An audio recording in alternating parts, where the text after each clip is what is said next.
Hello guys, welcome to study academics and training institute. तो आज का हमारा टॉपिक है क्वेश्चन नंबर 4 का थर्ड पार्ट, जो कि एनसीईआरटी एक्सरसाइज 8.2 चैप्टर 8 क्लास 10 की मैथमेटिक्स बुक में आपको मिल जाएगा। उसी का ही हम लोग सॉल्यूशन या एक्सप्लेनेशन डिस्कशन कर रहे हैं सारे क्वेश्चन का, ठीक है।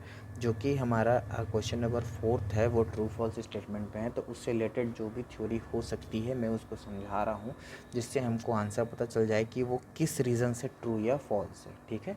तो चलिए स्टार्ट करते हैं। क्वेश्चन बोल रहा है ट्रू और false, the value of cos theta increases as theta increases. क्या थीटा अगर इंक्रीज होता है तो क्या हमारा कॉस थीटा या एज थीटा इंक्रीज, तो थीटा भी क्या हमारा इंक्रीज होता है? नहीं। उन चीज़ों को हम लोग देखते हैं, ठीक है। तो चलिए स्टार्ट करते हैं, होता है कि नहीं इस बारे में समझते हैं। तो सबसे पहले बोल रहा है कि थीटा अगर इंक्रीज कर रहा है तो क्या कॉस थीटा की जो वैल्यू आती है वो इंक्रीज कर रही है या नहीं, ये क्वेश्चन वो पूछ रहा है, ठीक है। तो सबसे पहले मैं ले लेता हूँ एक ट्राइंगल नंबर 1, जिसका बेस है हमारा बी ए बी, अच्छा इसको मान लेता हूँ एक्स और ये मान लेता हूँ सी। तो सबसे पहले हमको पता है कॉस थीटा अपना होता है बेस अपॉन हाइपोटेनियस, ठीक है। हाइपोटेनियस को कुछ भी नहीं अभी छोड़ देते हैं, ठीक है। एक चीज़ मान लेते हैं कि हमारे जो परपेंडिकुलर की वैल्यू है यहाँ पे कोई चेंज नहीं करेंगे हम लोग, ठीक है।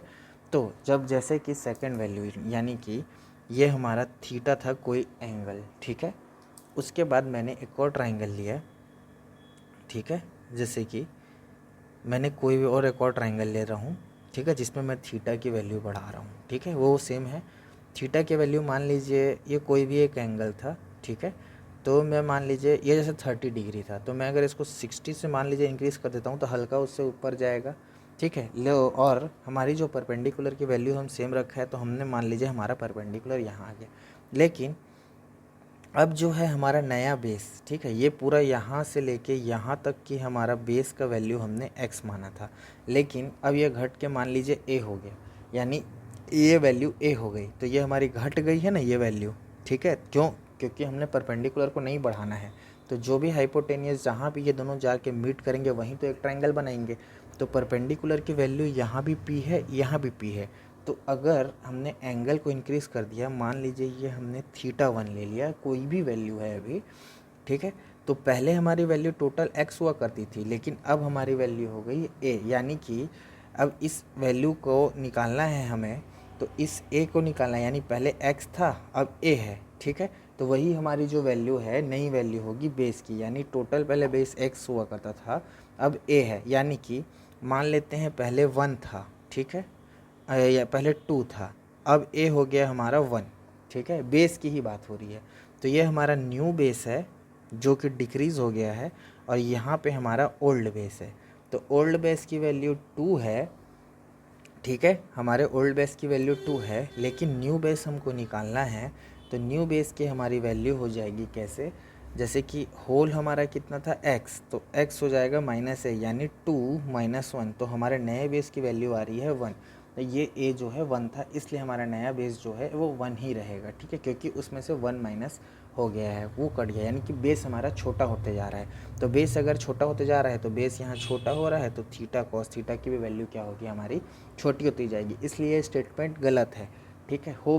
हो सकता है कि ये भी गलत है, हमने पूरा नहीं किया। अभी हम सेकंड टर्म से समझेंगे कि इसको कैसे करना है।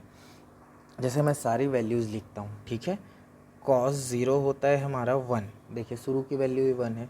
फिर कॉस 30 होता है हमारा √3/2, कॉस 30, हाँ, कॉस 45 डिग्री होता है हमारा 1/√2, एंड कॉस 60 डिग्री हमारा होता है 1/2, and cos 90 is equal to 0। अब देख रहे हैं वैल्यू 90 से 0 जा रहे हैं तो बढ़ रही है, यानी कि अगर थीटा हमारा डिक्रीज़ कर रहा है तब कॉस की वैल्यू बढ़ रही है। और 0 से जैसे हमने 30 बढ़ाया, बेस कम होता गया कुछ, फिर 45 किया, फिर बेस कम हुआ, फिर 60 किया, बेस कम हुआ, वैसे करते करते हुआ। तो ठीक है, तो ये हमारा जो स्टेटमेंट है यहाँ पे फॉल्स है। इसका मतलब ये होता है कि अगर यहाँ पे इस इंक्रीज़ की जगह डिक्रीज़ की वैल्यू दी होती, तो as the cos theta decreases, cos theta decrease होता एज थीटा इंक्रीजेस होता, तो हमारा यहाँ ट्रू होता, ठीक है। तो वो चीज़ें आपने देख ली, जैसे मैं आपको करके दिखा था 1 तो 1 हो गया, √3/2 मैंने आपको कुछ बताया था 1.73 या कुछ वैल्यू के आसपास ऐसा होता है, 1/1.41। अब इसको सॉल्व करेंगे ना तो 0.5 के वैल्यू के आसपास ही चलेगी, ठीक है। तो जीरो से ये बढ़ा बढ़ा बढ़ा, लेकिन ऊपर से नीचे देख रहे हैं तो ये क्या हो रहा है, डिक्रीज़ हो रहा है। तो ये वाला स्टेटमेंट हमारा फॉल्स है, तो इसका आंसर ये होता है। होप सो एक्सप्लेनेशन सही हो। मैंने एक तरीके से, दोनों तरीके से समझाने की कोशिश की, जिसमें हमारे पास वैल्यूज़ भी थी और मैंने डायरेक्टली आपको रेशियो से भी समझाने की कोशिश की कि कैसे हमारा जो लेंथ या जो भी हमारा मेजरमेंट दिया हुआ है या जो भी मेजरमेंट की साइज़ या डिस्टेंस दी हुई है उससे भी कैसे छोटा हो रहा है, ठीक है। होप सो आप लोगों को समझ में आया हो। तो मेरे चैनल को लाइक कर दीजिए, शेयर कर दीजिए, सब्सक्राइब कर दीजिए। मिलते हैं नेक्स्ट वीडियो में या नेक्स्ट क्वेश्चन के साथ, तब तक के लिए थैंक यू।